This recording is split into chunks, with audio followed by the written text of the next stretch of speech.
2023 October 7 ലോകം നോക്കി നിൽക്കെ ലോകത്തിലെ ഏറ്റവും വലിയ സൈനിക ശക്തിയും ഇന്റലിജൻസ് സംവിധാനവുമുള്ള രാജ്യത്തിനുമേൽ അബാബിൽ പക്ഷികളെ പോലെ അവർ പറന്നുയരുകയായിരുന്നു.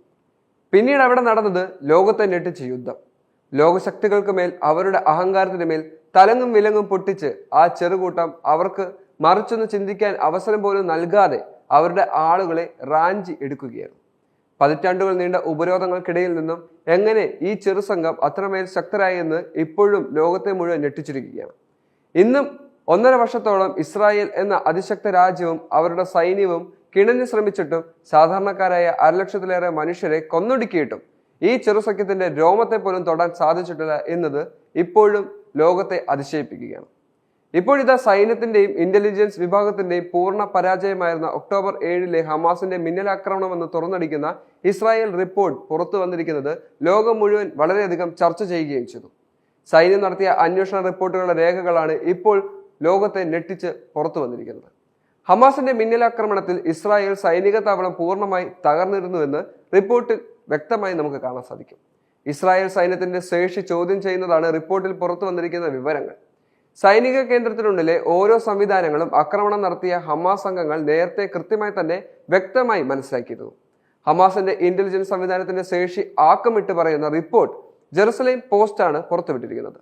നഹാൽ സൈനിക ക്യാമ്പിലെ മിക്ക യൂണിറ്റുകളും സബ് യൂണിറ്റുകളും ഹമാസ് തകർത്തുവെന്നും 53 സൈനികരെ കൊലപ്പെടുത്തിയെന്നും അന്വേഷണ റിപ്പോർട്ടിൽ വ്യക്തമായി തന്നെ നമുക്ക് കാണാൻ സാധിക്കും. താവളത്തിലെ നിരീക്ഷണ കേന്ദ്രത്തിൽ ജോലി ചെയ്യുന്നവരിൽ കൂടുതലും വനിതാ സൈനികരായിരുന്നു എന്നുള്ളതും വസ്തുത. 16 വനിതാ സൈനികർ ആക്രമണത്തിൽ കൊല്ലപ്പെടുകയും ചെയ്തു. ഈയിടെയാണ് കേന്ദ്രത്തിന്റെ പ്രവർത്തനം പുനരാരംഭിച്ചിരിക്കുന്നത്. ഹമാസ് മിന്നലാക്രമണം തുടങ്ങിയതോടെ സൈനികർ പേടിച്ചോടിയതും അതാണ് യൂണിറ്റുകൾ തകർക്കാൻ ഹമാസിന് എളുപ്പമായതെന്നും റിപ്പോർട്ടിൽ വ്യക്തമായി ചൂണ്ടിക്കാണിക്കുന്നു. ഇവിടെ നിന്നും കസ്റ്റഡിയിലെടുത്ത വനിതാ സൈനികരെയാണ് ഈയിടെ വെടിനിർത്തൽ കരാറിനെ തുടർന്ന് ഹമാസ് മോചിപ്പിച്ചിരുന്നത്. ഇത്രയും വലിയ ആക്രമണം നടത്താൻ ഹമാസിന് ഒരു ചാറിന്റെ സഹായം പോലും വേണ്ടി വന്നില്ല എന്നത് നമ്മളെ ഞെട്ടിക്കുകയാണ്. ആക്രമണത്തിന് സൈന്യത്തിൽ നിന്നും സഹായം ലഭിച്ചതോടെയാണെങ്കിലും അന്വേഷണത്തിന്റെ ഭാഗമായി അത് തുടരുകയാണ്. ഇപ്പോഴും സൈനിക താവളത്തിന്റെ മാതൃക സൃഷ്ടിച്ചാണ് ആക്രമണം ഹമാസ് പദ്ധതിയിട്ടെന്ന് റിപ്പോർട്ടിൽ വ്യക്തമായി പറയുന്നു. ഗാസയിൽ അധിനിവേശം ചെയ്യുമ്പോൾ ഹമാസ് കേന്ദ്രങ്ങളിൽ ലഭിച്ച വസ്തുക്കൾ പരിശോധിച്ചതിൽ നിന്നാണ് ഈ വിവരം പുറത്തു വരുന്നത്. സൈനിക ക്യാമ്പിനുള്ളിലെ എല്ലാ സംവിധാനങ്ങളെക്കുറിച്ചും വിവരം ലഭിച്ചത് എങ്ങനെയാണെന്ന് കണ്ടെത്താൻ സൈന്യത്തിന് ഇതുവരെയും കഴിഞ്ഞിട്ടില്ല.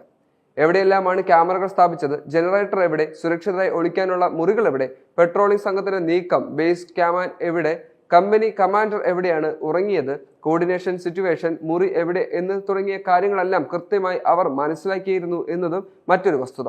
അതിനാൽ ഇവർ ഇതെല്ലാം ആസൂത്രണത്തോടെ തകർക്കുകയായിരുന്നു. ക്യാമ്പിൽ എന്താണ് നടക്കുന്നതെന്ന് സൈനിക ആസ്ഥാനത്ത് നിന്ന് പോലും നിരീക്ഷിക്കാൻ കഴിഞ്ഞിരുന്നില്ല. രാവിലെ 6:30-നും 7:05-നും ഇടയിൽ സൈനിക ക്യാമ്പിൽ 65 റോക്കറ്റുകളാണ് പതിച്ചത്. 9 മണിയോടെ 65 അംഗ സംഘവും പിന്നീട് 50 അംഗ സംഘവും 10 മണിയോടെ 100 അംഗ സംഘവും ക്യാമ്പിൽ ആക്രമിക്കാനെത്തി. 215 പേരാണ് ക്യാമ്പ് ആക്രമണത്തിൽ പങ്കെടുത്തതെന്നാണ് റിപ്പോർട്ടുകൾ പറയുന്നത്. ആ സമയം ആകെ 171 സൈനികരാണ് ക്യാമ്പിലുണ്ടായിരുന്നത്.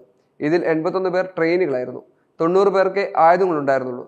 സൈനികർ ഹമാസിന് മുന്നിൽ പൂർണ്ണമായി കീഴടങ്ങിയെന്നും റിപ്പോർട്ടിൽ നമുക്ക് കാണാൻ സാധിക്കും.